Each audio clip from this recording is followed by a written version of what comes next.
practice long to long, avoid always practicing short to short. Really challenge yourself, because even if you're at a course where they've got shorts and longs, and let's say it's a mix or maybe it is shorts, if you practice the long to long more often in your casual rounds, you're going to be more comfortable for when all of a sudden now the tournament's a long to long.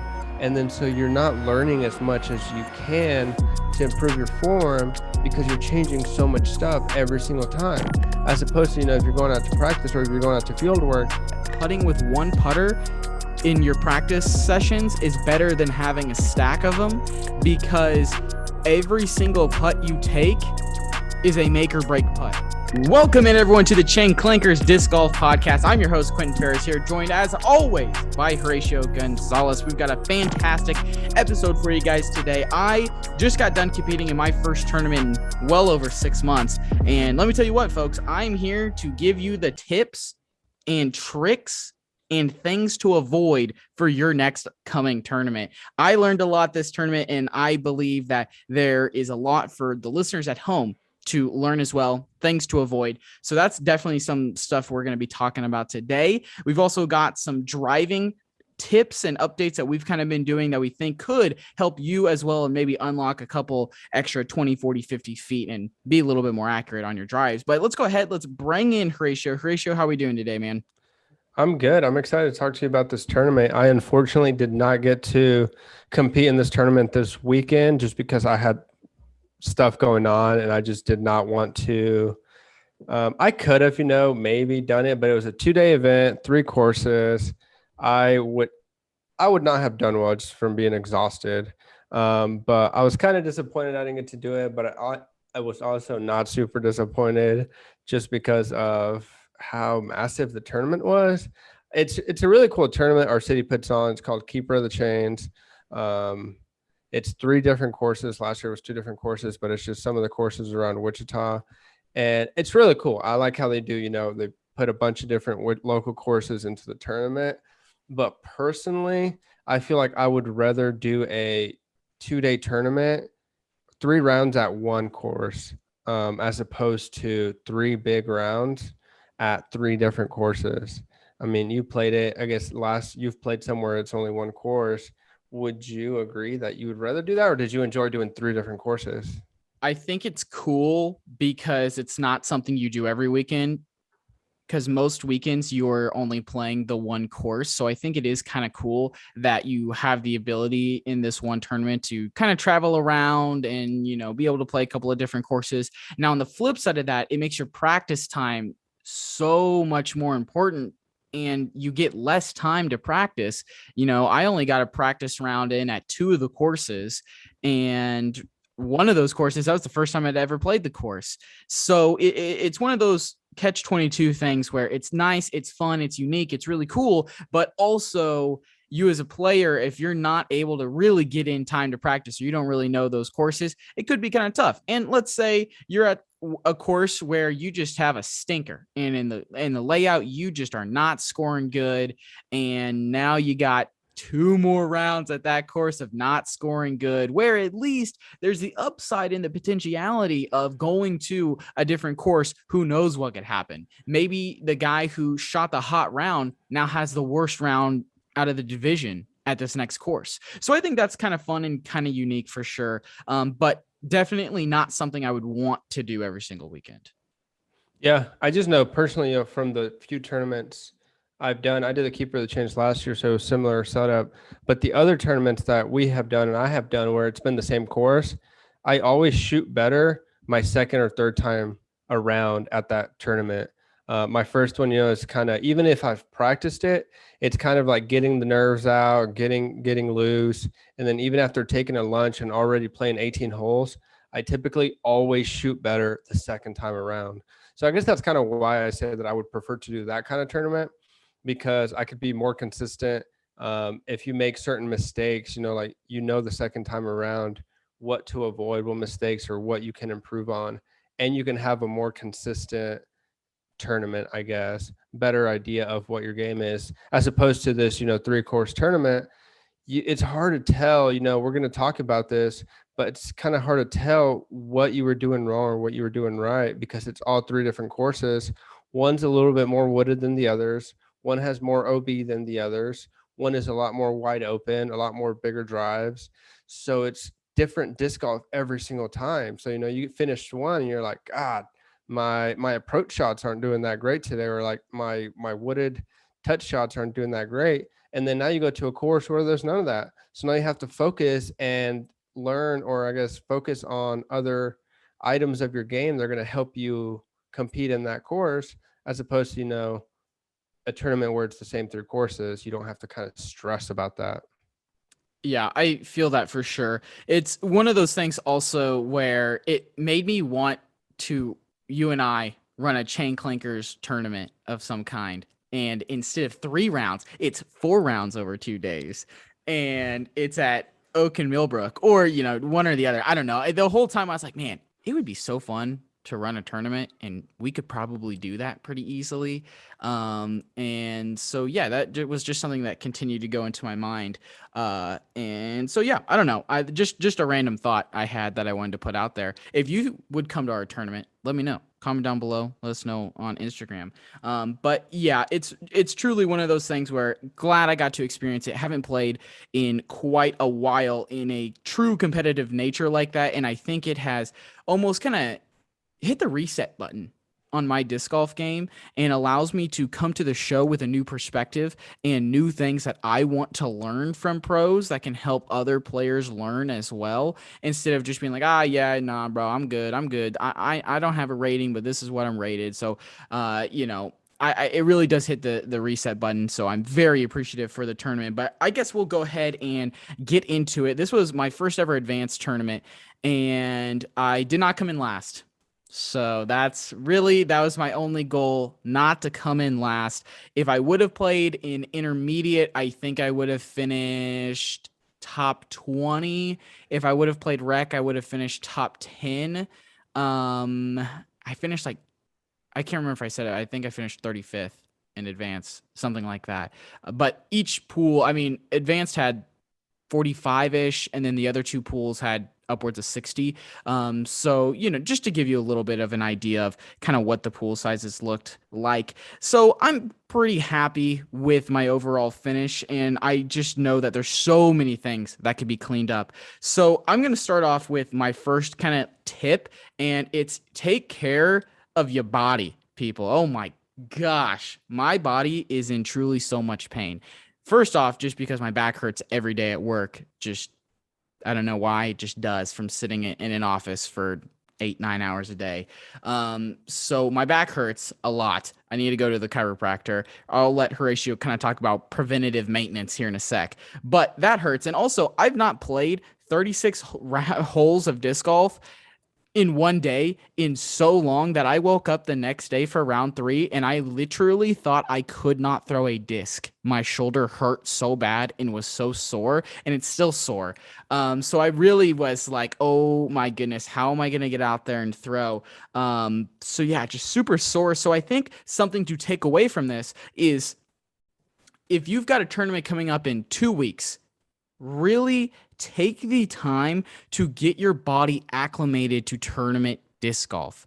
You have to put yourself in a situation where you're playing more than 18 holes a day. I'm not going to say do it every single day. That's silly. But maybe a week out or something like that, go play 2 rounds in one day, one in the morning, one at night, something like that. Just let your body be warm and able to play disc golf like that, especially out there in the heat, man. You get drained so quickly. And something that I learned about myself is I start out kind of sort of strong.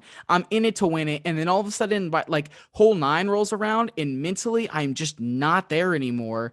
And my round kind of falls apart. And then hole 16, I'm back at it again. So that's something that also you can work on, is the more you're playing, and if you're getting a couple rounds in a day, you can really work on your mental game to stay in the moment, if that makes sense. But I'll let Horatio talk a little bit on the preventative maintenance.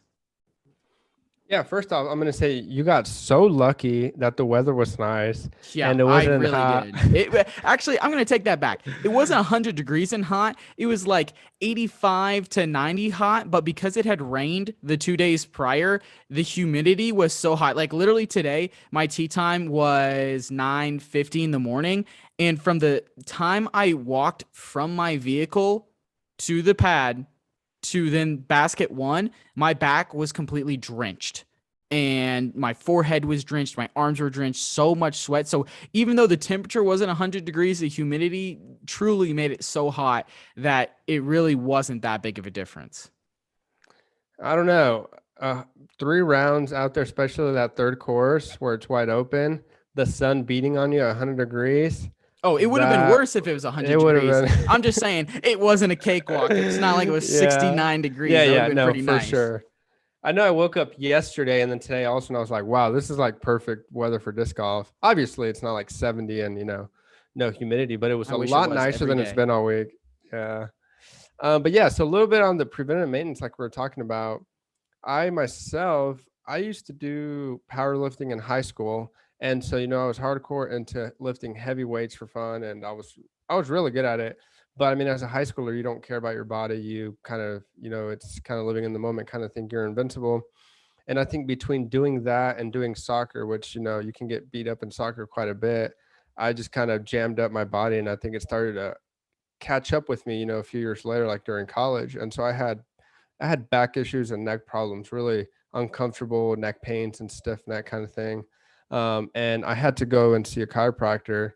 And I think I saw him like 7 or 8 times. But after that, I was fine, got me kind of back to normal. So ever since then, I've really believed in chiropractors and taking care of your body. And a lot of people are like, oh, that's not real healthcare, real medical stuff. They're not real doctors, blah, blah, blah. But I believe sometimes more in chiropractors than I do regular doctors. Sometimes regular doctors that kind of just taking guesses, don't really know what's going on. But it's all, it depends on the situation. But mainly because chiropractors have really came in clutch for me. And disc golf, we do a lot of weird throws, a lot of weird movements. If you're scrambling, you do a lot of weird shots. Turnover shots are uncomfortable. If you throw rollers incorrectly, you will get in a lot of pain. I know when I started throwing rollers, it would hurt my back, so I would only throw like one or two when I was starting to practice them. But yeah, I know about a month ago or so, I started to kind of get in some pain again, and I think it was because combination of doing some yard work and disc golf. But I had to go kind of back to the chiropractor, and I hadn't seen him since that time, after high school. So it'd been 8 years maybe. And he pretty much gave me this talk, like, hey, sucks we're seeing you again, but I'm glad you came back in. If you don't want this to kind of get bad again like this, come more often or come earlier. Don't wait for it to be bad before you come in and see us. And so that's kind of one thing I'm going to start doing, maybe going to see the chiropractor twice a year. I think even especially if you're younger, that's pretty much enough to kind of keep your body aligned and keep you feeling good, especially if you're like Quentin and I who work, in desk office kind of jobs. You're sitting around all day, and then maybe if you come home and you sit on the couch all day, it's a lot of pain, or a lot of I guess I'm trying Stiffness. to say stiffness, a lot of on your spine, just sitting around all day. And then you go out and play disc golf and your body's just not used to it. You can really pinch it or do something. And if you want to continue to play a long time, you really have to take care of yourself. And so, I would say if you're having discomforts, or if you play around and you're feeling, if you're tight the next day, or your neck is is sore, you have like a tightness, you having like trouble turning your neck. 'Cause that's kind of how it was for me after high school. I would have a hard time, driving was for me was like dangerous and like really painful, because like turning to like look in my rearview mirror, it hurt a lot. Like I didn't have full range of motion in my neck. But I'm fine now. And so if you're having any stuff like that, I would recommend going to, maybe getting a massage if you don't want to go see a chiropractor. But if not, go see a chiropractor. Don't let it get worse. The doctor basically told me, it's more expensive if you wait until it's really, really bad, because then you have to see them, 8, 9 times for them to get you back to regular, as opposed to if you see them casually, a couple of times a year, and they can kind of keep you from getting worse really quickly. Um, And, you know, I know for myself, you know, some people might say it's really expensive. You know, it can be, but it's definitely more expensive if you wait till it's bad. But, you know, for people that don't have insurance or whatever, I know that when I go to, they don't accept my insurance. And I think it's like $40 maybe per visit, which, you know, taking care of your body is like the most important thing. I know some of you guys have spent more than $40 on a disc, or, you know, that's two discs. But, you know, if your body's not good, then those discs don't matter. So, you know, I would say, you know, definitely look into that if you're having issues, or don't wait until you have issues. If you want to continue to play and take care of your body, then that's something I would recommend looking into. But that's kind of all I have to say on that. But we'll get a little bit more back onto Quentin's tournament here. Yeah, sorry, real quick. There's one thing that I do want to mention before we move on is that if you're unable to go to the chiropractor for whatever reason, you don't want to, stretching is so important and warming up is so important. If you want more on these things, check out our episode with Disc Golf Strong. It's like the 5th episode we've ever done, so you're going to have to scroll a little bit, but it's such a good episode, and it really does talk about how you can be healthier and play disc golf longer, because stretching is so important. You cannot get out of the vehicle and just throw 100% and expect things to go right for your body. You just cannot do that, man. So stretching is important. Taking care of your body is important. Do those things if you want to be able to play disc golf for a long time. And I have decided, even though I'm scared of the chiropractor, I'm going to go to the chiropractor, and I'm probably going to ask him about my hip also, because if you've been listening to this for a while, I messed my hip up in a fieldwork session over a year ago because I was being an idiot and trying to throw 100% power right out of the vehicle, and it still hurts to this day. I can't play that long without noticing the pain and the soreness there. So if I can get that fixed, man, sky's the limit. But It's yeah, all, you know, it's all connected. You know, if you're having headaches, if you're having, you know, foot pains, if you're having other stuff, like it's all like connected by your spine. it's So if true. your spine's out of whack, if you're having issues with your spine, which is what the chiropractors, you know, specialize in, then maybe that's something that can help you. That's true. Uh, So yeah, that's pretty much it for making sure your body's straight. And that really kind of didn't necessarily set a bad mood for me today, but just I was more scared than anything, especially because this course that we were playing today is the bomber course. You have to be able to throw far, and just knowing that I probably didn't have it in me, and things could get worse if I tried to push it the whole time. So that was tough, but something that went well, that I think everyone needs to hear this, is that for me, the putting went fantastic, at least in the circle one. Inside of circle one, I really had my best Calvin attitude of I don't care.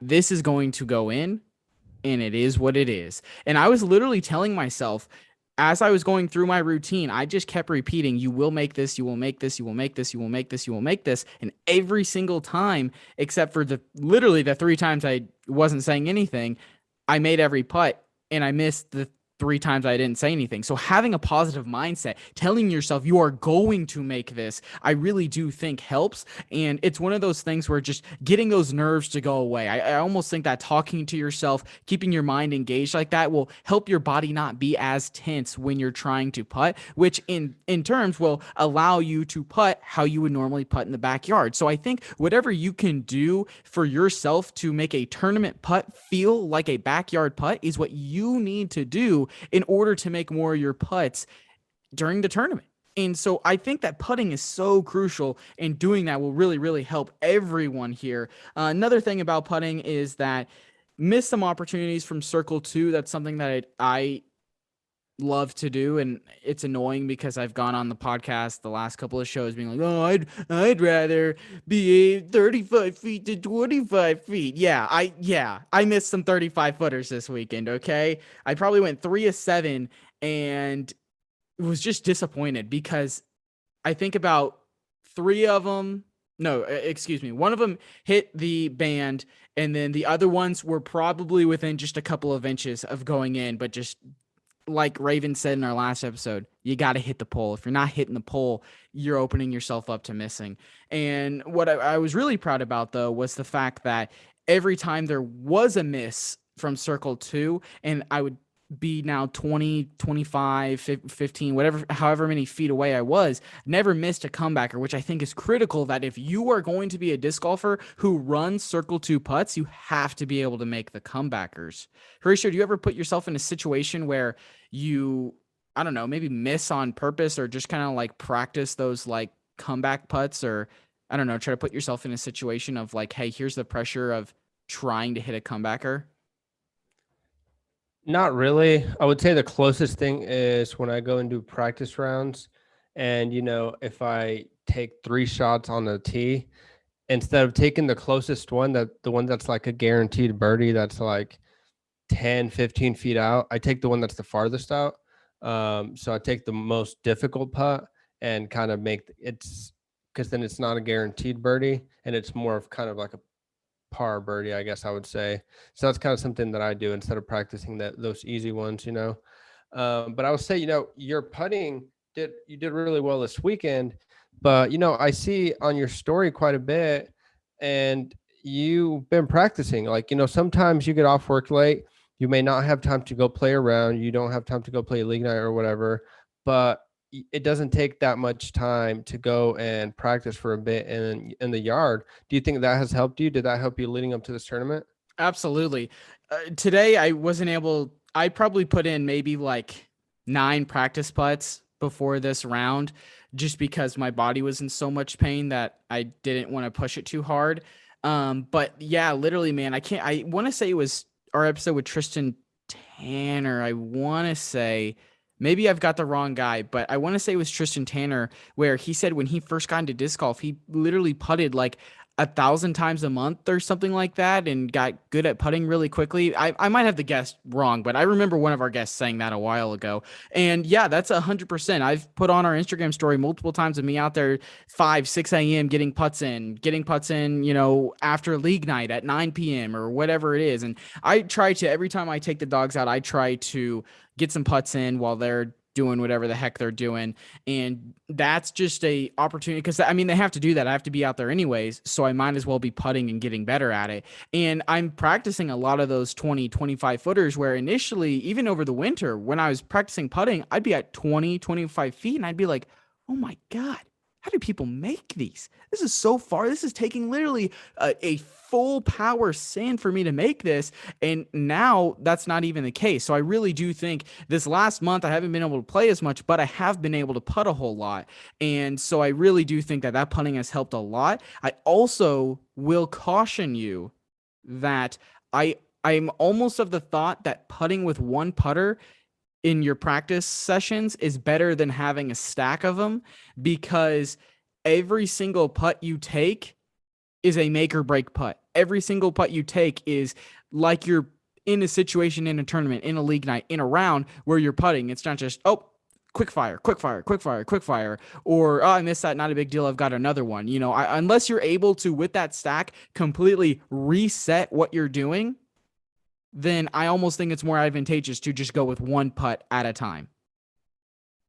Just on that, I would have to disagree with you. I would say yes, maybe if you're more of an advanced player or maybe like pro level, but even then, I feel like those guys definitely, get those multiple ones in. But I would say that for newer players and rec players, carry, definitely 3 or 4 putters if you're not practicing at home.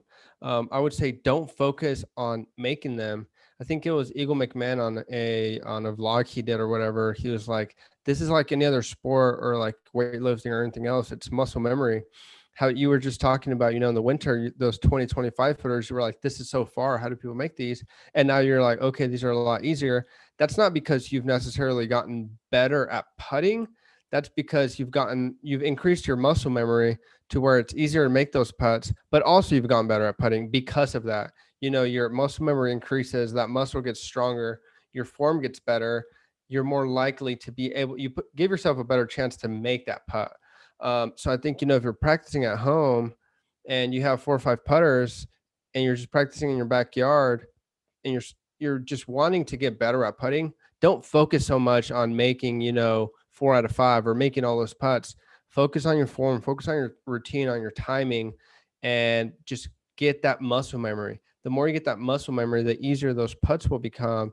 And then once you get better at, once you get better at giving the disc spin, giving it, getting that push right, getting that timing right, and they become a lot easier. You can stand at 25 feet, 20 feet, and you don't think it's that far. Once you get to that point, then yes, start carrying less and start focusing on a single chain and doing all that and actually focusing on making it. That's the goal, is to make it. But if you don't have the muscle memory, then you're going to have a harder time to improve your putting in circle one or circle two. Same with those of you for struggling in circle two. I think it's the same thing. How often do you have those circle two looks? And that's probably the only times you are practicing circle two shots. I know when I practice in my backyard, I guarantee most of you are probably only practicing, from inside circle one, because that's kind of what you want to get better at, which is good. But if you're struggling from circle two and you want to improve on that, you need to practice those, because it's the same thing. You have to get that muscle memory, and there's probably more muscle memory involved, because if you're doing a step putt or a jump putt, I do a kind of a jump putt. And so you have to train your body. You have to, improve those muscles to be able to do those circle twos. That way, when you're out on your practice round or at the course, your body kind of knows what to do, and you have a higher likelihood of making it. You're not going to still make them every time, but you improve your chances because you've grown those muscles that you need, and your body knows kind of what to do in those situations. Yeah, I think that's a really good shout. And I guess something that I want to clear up there is I do agree that in times it is important to have multiple putters, but I think like leading up to a tournament, like the day before a tournament, 2 days before a tournament, whatever you're doing a practice round or something like that, that's when I think you should just go to one putter. That's what you're working with. And I think that will kind of help you lock into that mindset of, all right, this is the only shot I got. I have to make this. But yeah, I think that's really good discussion on putting. Moving forward now, I guess the third kind of tip that I have for you guys is that forehands, I cannot stress this enough.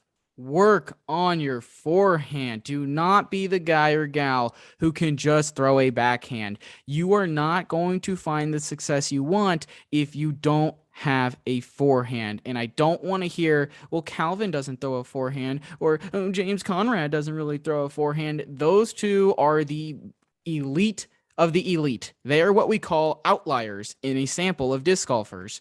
Most disc golfers need to have some sort of a forehand to have success, or you have to be one of the best Anheuser tossers out there, right? It's one or the other. And I would say it's going to be better for your game to learn a forehand. So something that I learned is that I need to not be throwing an overstable Zeus or Raptor every time I throw a forehand. And instead, I need to be throwing something like my Essence by Discmania that's a little understable, or maybe a Maverick or a Stalker or an F7, something like that. Something that's neutral to understable for forehands, because that will allow me to actually work on my form. I had so many forehands where either dang near every single forehand was way up into the air, which was super annoying. So right there, that tells you there's a nose angle issue, and fixing that is tough in the middle of a round. So really what I'm trying to say here is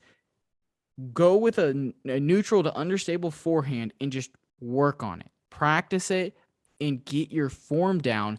Understand what happens when you pick a spot in the field and you throw your forehand and you hit it. What happens? You don't want to turn it over too much with a disc you're not expecting it to do, and you don't want to not put enough on it and it just goes sky high and dumps super early. So really working on your forehands, and I'll say also forehand approaches are super critical. You might be at a spot where it's really hard with the touch and the speed and the control to throw an Anheuser in there, or maybe you've got obstacles in the way and it's so easy to just throw a forehand. Working with those forehands, I think, are super critical and will help your game a ton. I can't tell you maybe 3 times I had where I tried to do a forehand approach with my tactic, and every single time it just got stuck on my finger at the end, and it was a terrible throw and took away any opportunity at birdie, let alone par. So that's something that I need to get into the lab more and really work on forehands, because I think that can really unlock anyone's game. And just being able to go to a forehand is just so crucial in whatever course you're playing. The gator wouldn't have done that to you. Sticking Maybe to your not. finger. I mean, it probably would Tactic have. is Tactic is not a great forehand disc, personally. I I've don't loved think. it forehand. Just in Really? yeah, just like Wow. that's why I put it in the bag over the zone because I've liked it more as a forehand, but it has a tendency. The disc doesn't have a tendency. The disc is an inanimate object. I'm the one throwing the disc. I have a tendency to every now and then have it get stuck on my finger and just burn it into the ground or throw it too far left and not even give it an opportunity to go to the right. That's just something I think I need to get into the lab more to fix. Also, sorry, I'll let you talk in just 1 second. I also found it that I had more success throwing a fairway driver for some forehand approaches than going to that tactic. I would have maybe gone with my mids. I just honestly have not had enough time to this point with them to trust them. Where I did trust some of those drivers and I just took a little bit off of it. So that was also kind of something I noticed that maybe you don't always have to go to a putter or a mid. Maybe it's better if you're more comfortable, just throw a driver and just put less on it and just you can angle it a little bit more because you know it's going to come back because it's a high speed driver that's going to fade back. So you can kind of play those angles a little bit better, be a little bit more mathematical about what you're doing, I guess. But go ahead, Horatio. Yeah, no, and that's kind of the same thing we were talking about putting with. It's kind of just getting in the mindset of practicing those shots. If you're doing a practice round for these tournaments and you know what shot you want to take, and you end up in a certain situation and you kind of hit your landing spot, let's say, and you kind of know what you need to do from there, go ahead and just take a forehand shot from there. Grab a disc that might work for there, and instead of going with the backhand, throw a forehand. Just throw it in there, just in case, because maybe during the tournament you don't end up in the situation that you were planning on, and you don't have space for a backhand, and you don't want to do a patent pending or something like that, so you have to go to a forehand. So if you practice those during practice rounds, I think you will be a lot more successful. I think Paul Macbeth, that's one of the reasons why he is so successful and so able to compete at the top level, every single weekend. He'll be in these like horrible situations in the woods where there's like almost no shot. And he will figure out a way, to get a shot from there and put it in the circle for a putt for birdie still and save birdie, because he has practiced those situations. He doesn't practice, ideal practice round situations every time. That's great, but most of the time you're not going to end up where you thought you would. You're going to end up, maybe you hit a tree, or maybe you don't hit your line and you end up 20-30 feet to the right or to the left, and so now you have a shot that you haven't practiced.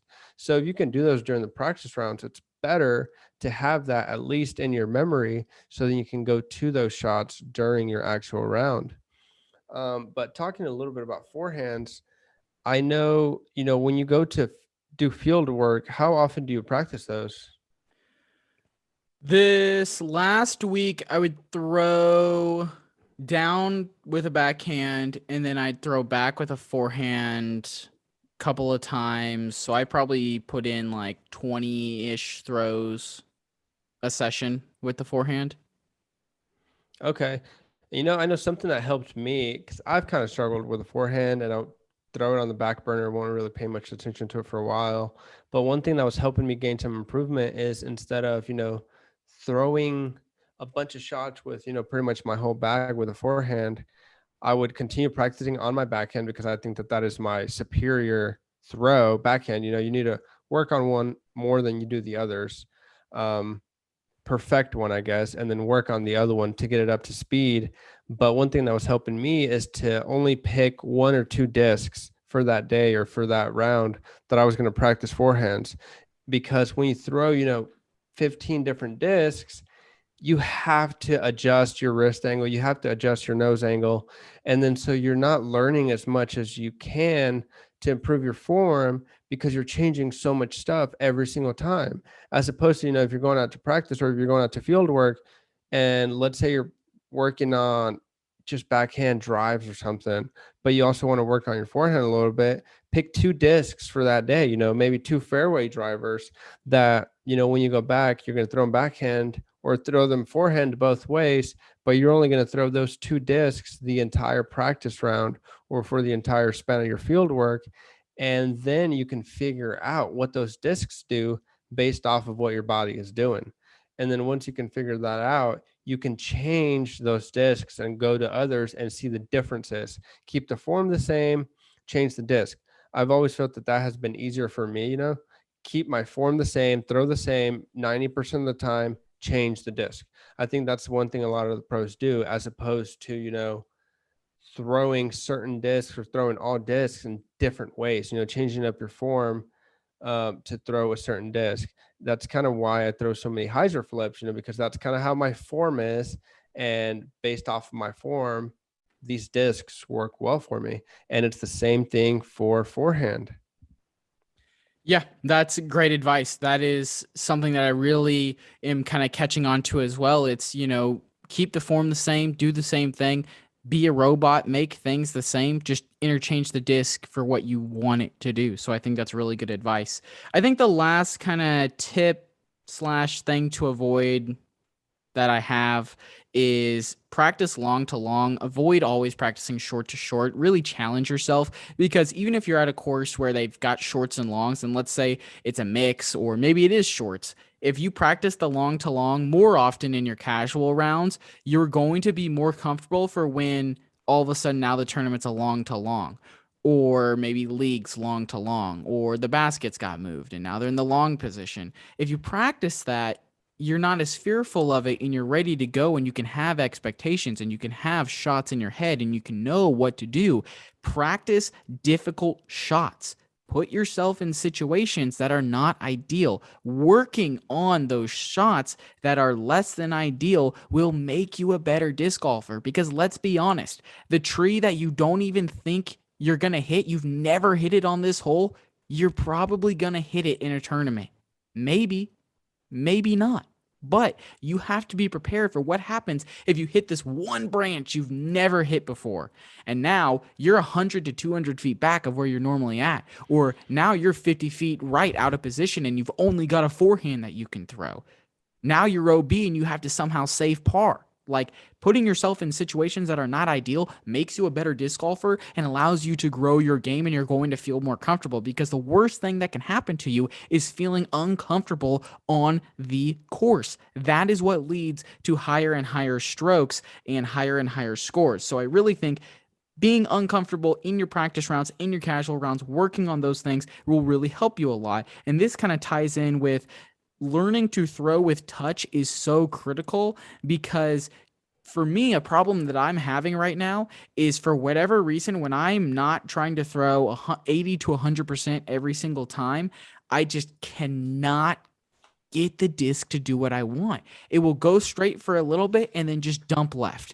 Or if it's a forehand, it'll go straight for a little bit or high and then just dump right. Like, I just cannot get it to move that left to right. I cannot get it to go straight. So that's something that I'm personally working on in my game, is learning to throw with touch and understanding, I guess, angles and landing zones for where I want the disc to land and how I want the disc to land. So that's something that I really need to learn, and being uncomfortable and putting myself in less than ideal situations, I think will help a lot with that. And also just working on throwing not 80 to 100% every single time will also be a big help, and will also be a big help to you, because that could also be part of the reason that my shoulder is so sore, because I'm trying to kill it every single time. And I saw a lot of dudes out there this weekend who did not seem like they were throwing as hard as me, but yet were throwing just as far as me, if not sometimes a little bit further. And I was just so confused, because in my mind, I felt like I was killing it every single time, where maybe they would put a little bit more flex into it. And so they'd still get that same distance, but they didn't even throw it nearly as hard. So something to think about for sure. Yeah. I think that's really good. Hopefully some people can take away from that. And, if you still have some tournaments the rest of the season, hopefully those help you out. Good luck to you guys. And tell us, on Instagram, send us a message, what have you struggled with this season tournaments? What have you improved on compared to last season? And what do you look forward to next year? if I can jump in real quick, also, I want to say that this Keeper of the Chains compared to last Keeper of the Chains, even though this sounds like a whole lot of negative from me, I improved 30 strokes. Literally had a 30 stroke difference from last year to this year. So obviously things didn't go completely horrible this year. Just opportunities. You have to look at everything in disc golf as an opportunity. So yeah, look forward to doing it again next year. Like Horacio said, if you have tournaments coming up or just literally in your game, let us know in the YouTube comments down below. Let us know on Instagram, Twitter, Facebook, whatever it is. We want to hear them so that we can tailor episodes to that and so that we can collectively learn how to get better at these things. And I think that will provide you value as well. But Horatio, we've got one more part to this episode. We're getting in the car and we're going to be driving and we're updating our drives here. So kind of share some updates you've had to your drive and how it's helped you. Yeah, I got just three quick ones. But before we get into that, one thing I was going to ask you before I forgot, and huge shout out to the people that's put tournaments together. Mm-hmm. And I love it that they put this tournament here in Wichita together. It's a great tournament. I think my father-in-law, he came over for lunch and he drove by the course and he was like, there must have been like 300 cars there, like it was packed. It was And very that's packed. that's awesome. I love to see that. And this is not against the tournaments or whoever sets them up or anything, but I know one reason that I did not regret playing was because it was $90. Um, do you think that it was justified to be $90? I know it costs money to put these things on, but in my personal, I guess, opinion, maybe don't give players packs. I guess I would rather pay less money to be in a tournament if it means I don't get a players pack. I don't need that extra, I guess, kind of gear or the coupons and stuff they give you or the discs. I don't really, maybe you can pay extra if you want a players pack, if that's where the extra cost is coming from. But besides that, especially for these tournaments, I guess I don't really see where that much money is going towards the tournament. Um, they have they have signs and stuff they set up. I know they put porta potties and whatnot, which is great. But do you think it was justified to say it was $90? I think I was expecting more out of the players pack. And like we said, this is no hate, no disrespect. The fact that you can put something on like this is incredible and complete shout out to them. And at the end of the day, everything is business. And so you have to, you can't put on a tournament that bankrupts you. Right. Yeah. And I think that for a majority of people, they're probably pretty dang happy with the players pack. I mean, the players pack is 2 discs, a shirt, a hat. What else was there? A pretty sick koozie and like some good coupons. One of the coupons is 30% off like Zuka, the Adidas shoes for disc golf, like a Bushnell grip, which was so frustrating because I just bought a Zuka cart like 2 weeks before this. I could have saved so much money. But there's also another coupon for like a free Innova disc that's worth $19.99. So you can really get 3 discs out of this if you really want. And just, yeah, some other coupons, like there's a taco shop coupon in there, 2 free tacos. You probably, if you're not from Wichita, you don't know what taco shop is. If you are from Wichita, taco shop is better than Taco Bell. Don't even at me on that one. Horatio, stop shaking your head. I love taco shop. Is trash. No, it's not. It is so good. My fiance got me hooked on that one, but yeah, love taco shop. And so just, yeah, there's some other coupons in there, but my thing with coupons is like that makes you then spend more money, which again, I get it, whatever. Good job. I'd say good job. But from the rumors I heard, I thought there was going to be other things in it that were not. So because I had the expectation that said items were going to be in the players pack, I was a little bit disappointed. But I have never been someone who's had to make the decision on a players pack. I've never ran a tournament before, so I don't know. So I really don't have any room to be like, this was good, this was bad. But you will not catch me spending $100 on more than one tournament a year. That is for dang sure. Yeah, I guess that's kind of my question, is I would have liked to do more tournaments this year. I know our first year we were super excited. We were hyped. We were trying to get into as many tournaments as we could. But then by the end of the year, it kind of was like, geez, like I spent a lot of money on tournaments this year. and they were fun. I generally didn't play as good as I could, but unless you're a pro player, because then you can say, if you're a pro, you can say, you're paying, but as long as you play good, you can make money. You know, you can say that argument, well, don't complain about the prize, just compete, be better, and you'll get your money back or make some money. So for them, it's a little bit different because then, I could kind of understand it. You pay $100 with the opportunity to win a few $100, maybe $1,000. Yeah. That's great. I get it. But for the amateurs, I think if anything, it might be hurting the sport of these tournaments being so expensive rather than growing it, because I think you would have more players out there competing if they were cheaper. And I don't know how you can make them cheaper. And I think for it is a business, and I'm sure you can make money running these tournaments. But if you have more people playing your tournament and you give out coupons or whatnot, the more people you have playing in your tournaments, the more local players you're going to have, the more people shopping in your stores you're going to have, the more players are, buying Zukas, buying all this other stuff if they are wanting to compete in more tournaments during the year. I don't know. That was just kind of my question. I wasn't upset about not playing because I wasn't out $100. Yeah, 2 points I have here. I've got the projected payout here in front of me. I'm not sure if this is finalized or not. I just clicked the link that said projected payout.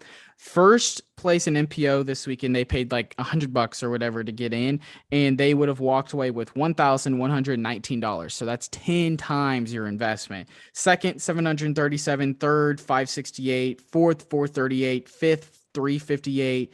And then like the last cash was 11th, which was 151. FPO, the winner, and like here's like maybe a hack. I don't really know because I've never tried this, but like if you're a gal out there and the FPO division's not that big, maybe just sign up for FPO and you might cash and make some money, because there was one person in FPO which paid like $100 and they walked out of there with 172, and they could have shot plus 30 every single round and nothing was changing that. So just big brain energy right there. Maybe just a thought. Let's see here. MA1, the winner got $190, and last cash, which was 19th, got $36. So not a complete loss. And also, if you want, you can literally sell your players pack. Yeah. So that's always an option to do. I guess I Um, didn't even realize that those divisions cashed. well, I think the thing is if they take the money, they lose their amateur status. Right.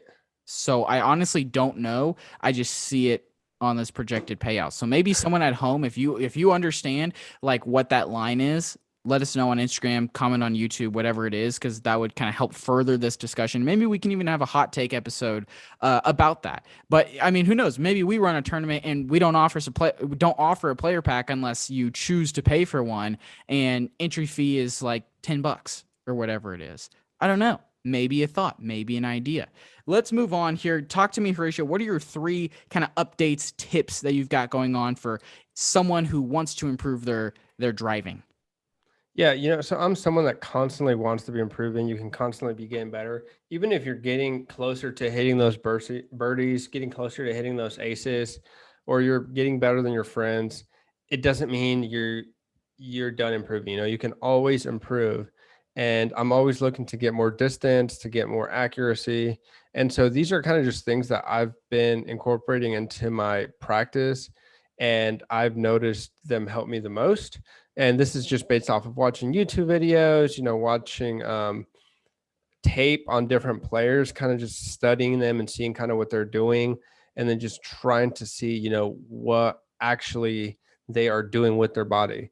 And so the three main things that I have picked up and that have really, really worked for me, the first time I went and tried these, like I saw an instant change and a huge difference in my drives. They came out faster, they came out more direct. It was really nice. And so the first one is kind of just curling my wrist, and it goes hand in hand with the other one, and it's keeping the arm loose. Just keeping your arm loose, nice and relaxed, and keeping your body relaxed, but keeping that wrist curled a little bit, not super tense, because when you do that reach back and you pull, if your wrist is curled and when you come, it's going to automatically straighten out. Like you don't have to focus on it, just the momentum and the power of you pulling, it's going to straighten out your wrist. So if you have it curled, it's going to give it more whip. That's, that's kind of where that snap is going to be able to come from.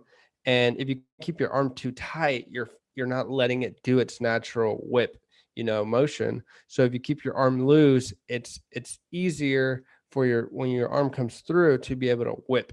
So keeping your wrist curled, keeping your arm loose and relaxed, and but still having a tight grip on the disc and not super tight to where you're grip locking, but not loose to where it's coming out early. A nice sturdy grip on it. I like to test it. I like to pull it with one arm before I drive and see it's nice and secure.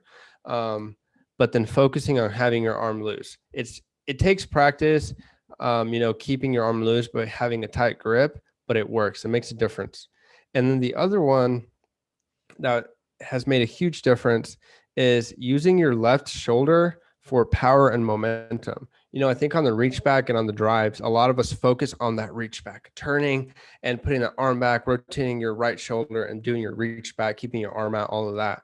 But there's so much power. And one of the easiest players to notice this on is Paul Macbeth.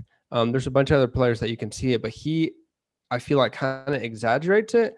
And he is one of those players that you watch and he has like sneaky distance. It doesn't look like he's throwing very hard or like full power, but he is throwing, he can throw like 500 plus, but he throws the same way when he's throwing 300 feet. He uses his left shoulder. So kind of on his reach back, when he's going to that on his X step, he throws that left shoulder back. So he uses it to throw it back. And in doing so, because your left shoulder and your right shoulder, they're tied together, they're connected by your back muscles. So when you throw that left shoulder back, you're pulling your right shoulder forward and it's giving you that reach back. So it's giving you that motion of rotating. So you throw it back really quickly. It gives you that reach back. And then when you step down and you're ready to pull through, you snap that left shoulder back. You like really push in like with some force. And he does it with his left arm being in the middle. He kind of almost punches the ground. So you take that power from your back and you're pretty much punching down your core into the middle. And by doing so and doing it really fast with some force, you are pulling those back muscles. So that left shoulder is pulling that right shoulder that you reached back now. It's pulling it in the opposite direction with all that same muscle. And so it's one big motion. So, you throw it back. And then when you throw it back on your pull through, it gives you a lot more power. And just doing that, when I went out and practiced this, I saw a huge difference. I felt like I was getting more power and I was getting like quickly easy distance. If you do this correctly, record yourself and just practice on that left shoulder, I guarantee you will increase your driving distance. But that's kind of what I've been working on, and it takes some timing, but I would say do it slow, and it's going to take a long time. Don't go out and do it once, and you shank it to the right and be like, oh, that didn't really work for me. I don't know what you're talking about. You're an idiot, blah blah. It's going to take you a long time. It worked for me the first couple of times, but then it's a weird motion because you're rocking your shoulders, you're rocking them like left and then right. And then so it's throwing something else into your X step and into your routine. And so it's going to take some time, but if you figure it out, I think it works really great. And it's not something that I just made up. This is just something that I saw pros doing. And it's one thing that I'm going to focus on to improve my throwing. So that's kind of what I have. Hopefully that works for you guys. It's been working for me. Let me know if it works for you. Let me know what you think about it. Let me know why maybe, that might not work for everybody or what you thought about it. Yeah, I really just have one that I've been kind of working on. And I might have mentioned this already a little bit, but with my power grip, instead of going four fingers, if you're watching on YouTube, you can kind of look right now at how I have it gripped. It's just all four fingers on the rim of the disc. Standard power grip, really nothing special. But what I've been doing is I'll drop the pinky off and just go with three fingers. And what that allows me to do is to kind of work on that nose angle, get the nose more down. So I've noticed that I'm almost more accurate and can throw further when I do that than when I have four fingers on there. little bit of a downside is every now and then it'll come out a little early, which, I mean, you're always going to throw a little bit early no matter what your grip is.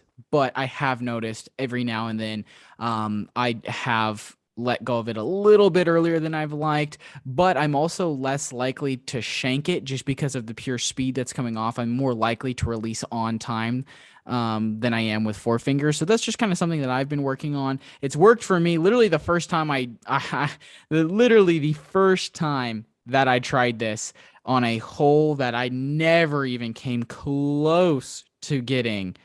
Probably the closest drive I've ever been is 75, 85-ish feet. And the very first time I did this, I put it to 30. So this is like something that I really liked, and I just feel more accurate with it than I do with four fingers on it. But that's just something that I've been working on a whole lot. I got in my head a little bit this weekend and would kind of go back and forth just because, I don't know, I wasn't feeling too secure in what I was doing. But definitely I'm going to continue to work on it because I know that it's made me a better disc golfer, and I just like it. And one final thing before we close out the show, what I really appreciated about this tournament is that they had the circle marked. Somebody, don't know whoever it was, thank you for your efforts, went out there to the course and marked the circle and all of the out of bounds. They painted the circles, the out of bounds at every single course, and I appreciate that so much because there's no more of that, oh, is it inside or outside of the circle? It's, you can very clearly see it, and I understand that's not always available, but as a TD, if you can paint the circles, please paint the circles. I think that is something that is really, really good, and that makes me want to play in that tournament more. Just a small little detail that I found that I liked. But that is going to wrap it up for today's episode. Hopefully you guys enjoyed. We've got a fantastic interview next episode. Horacio, why don't you give the folk at home a little sneak peek about who we're going to be talking to next? Yeah, so I know, we haven't brought on a female player in a while, and we try to keep it diverse, try to keep it equal, bring all sorts of professionals on here to, for equality. And there's a ton of female players, and I know one thing that's very annoying is watching on Disc Golf Pro Network, people will complain, they'll try to show the females playing or whatnot. But I think it's important to show, if you want to grow the sport, you have to do it both ways. There's not just guys playing this. When you say grow the sport, it's not just guys, grow the guy side. You have to grow both sides. Like that tournament you were talking about, there was one player in the FPO division. Yep. And, cool, she won. But I guarantee you, if she's playing tournaments, she's competitive, and she would have preferred for there to be more players because then she could compete. Then she could have card mates. I don't know how that worked if she played with other people. She probably just played with the other, like the rec female players, is how I imagine that happened. Yeah, but how you said you enjoyed playing with, people in advanced because you got to learn some stuff as opposed to other divisions. I'm sure she would have preferred, to have that competitive level to play. But unfortunately, there wasn't any. And so, growing the sport, there needs to be attention. More females in the sport will help improve. And so that's kind of why we try to, not just bring guys on all the time. We try to whoever we can get on and, great players. But this player, she had a great performance last weekend, and so we wanted to get her on here. Her name is Maria Oliva, and we're going to be talking to her on Tuesday. She was having a sweet round last weekend, so I'm excited to talk to her and kind of just hear her story and share it with you guys. Yeah, there's going to be tons of tips in that episode. So you're going to want to make sure you subscribe right now today. Hit it. It literally takes you 2 seconds and it allows you to never miss another episode. You're always going to get the tips that will make you a better disc golfer and improve your game. We appreciate you for checking out this episode. If you want to get better at Circle 2 putts, check out our last episode with Raven Newsom, and you might also learn how to throw just a little bit further. Thank you for listening to the Chain Clankers podcast. Make sure you follow us on Twitter and Instagram at Chain Clankers and hit that subscribe button wherever you're listening to us from so you never miss another episode.